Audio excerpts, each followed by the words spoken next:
l'islam et la laïcité, quelles leçons qu'on peut tirer?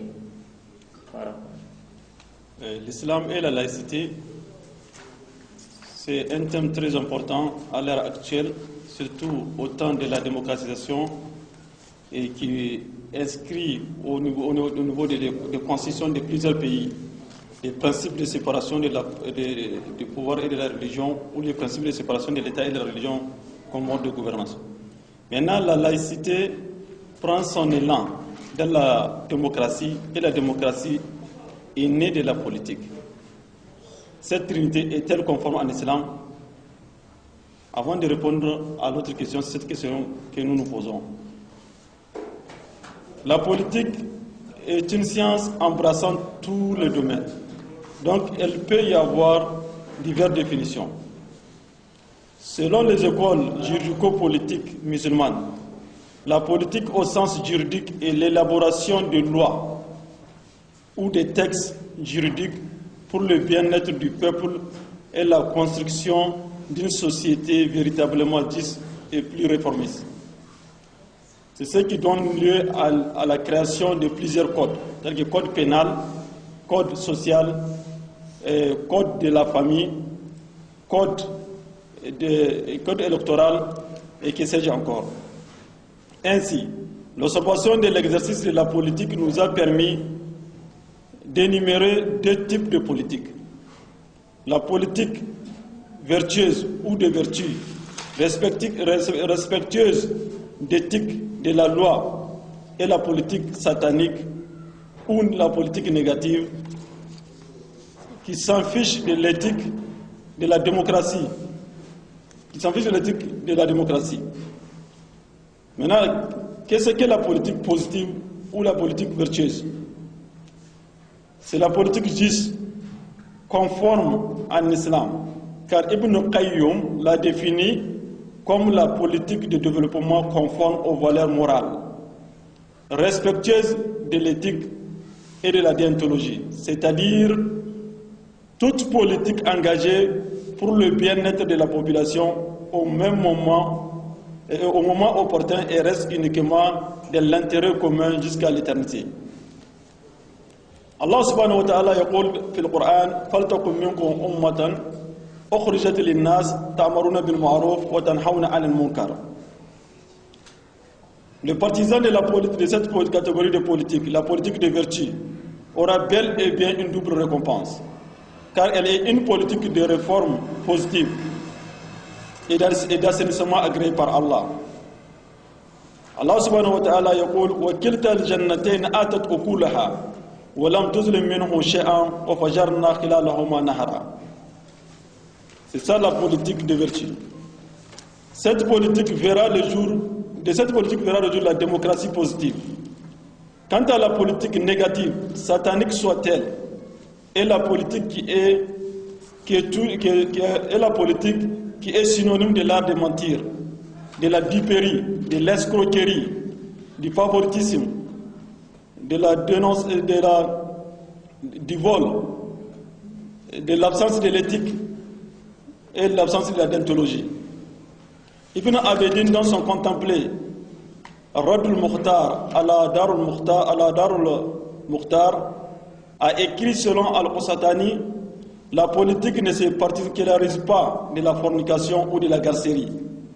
Elle embrasse tous les domaines. Donc, Ibn Abedin veut dire que la politique c'est comme une gaz. Tu donnes ton argent, maintenant tu la baisses, c'est tout. Ce qui se passe aujourd'hui. Donc maintenant, la politique la plus répandue, c'est la politique satanique, celle qui fait absence aux vertus. La séparation de la politique et de la religion. Et c'est ça même le principe de la démocratie qui stipule la laïcité.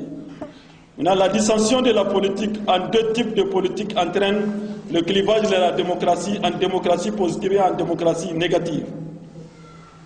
La démocratie positive née de la politique positive est plus proche de l'islam que l'autre qui est négative, puisque c'est une démocratie qui déteste l'islam. La démocratie positive admet la religion et la démocratie négative détestent la religion.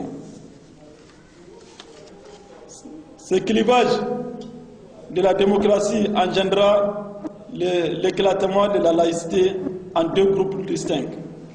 Premier groupe, la laïcité positive, qui accepte la religion et prend chacune des religions à sa juste valeur. Deuxième groupe, la laïcité négative, répudiant la religion. Ainsi, l'idée de la séparation de la politique et de la religion est récente et scinde les intellectuels en deux groupes distinctement opposés. Premier groupe, les partisans de la laïcité négative, originaires de l'Occident, nés de la politique gréco-romaine ou païenne. Le deuxième groupe, partisans de la laïcité positive, respectant le principe directeur des religions. La vision des athées et des laïcs négatives atteste qu'il n'y a pas de religion en politique, ni de la politique en religion. Cette vision, satanique soit-elle, a forcé Abraham Missi à dire la laïcité en général sépare la religion de la vie.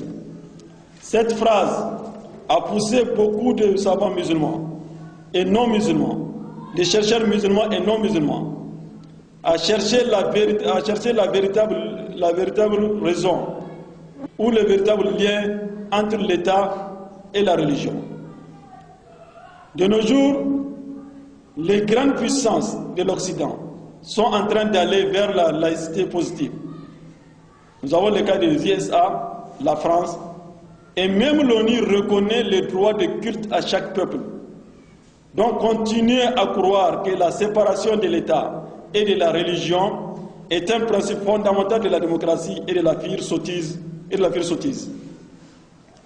Il est utile et nécessaire pour les musulmans de mettre la rigueur dans l'éducation politique de leurs concitoyens, pour mieux se préserver de l'hypocrisie politique.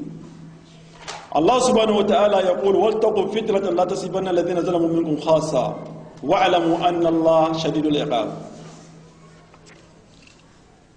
Le résultat des savants et penseurs musulmans ou non sur la relation entre l'État, la politique et la religion nous amène à connaître deux gigantesques écoles politiques.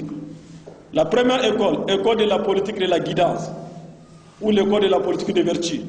La deuxième l'école de la politique d'égarement, ou l'école de la politique satanique.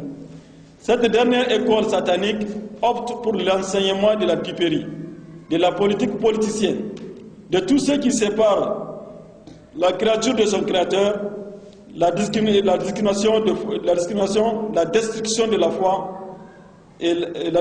la foi et l'instauration de l'immoralité.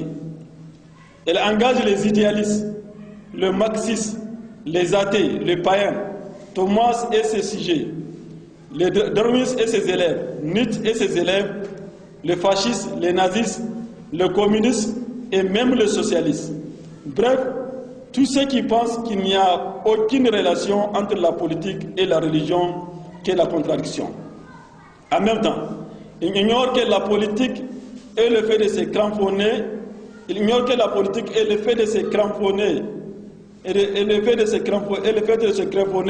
sur la voie de l'éthique pour la recherche du bonheur.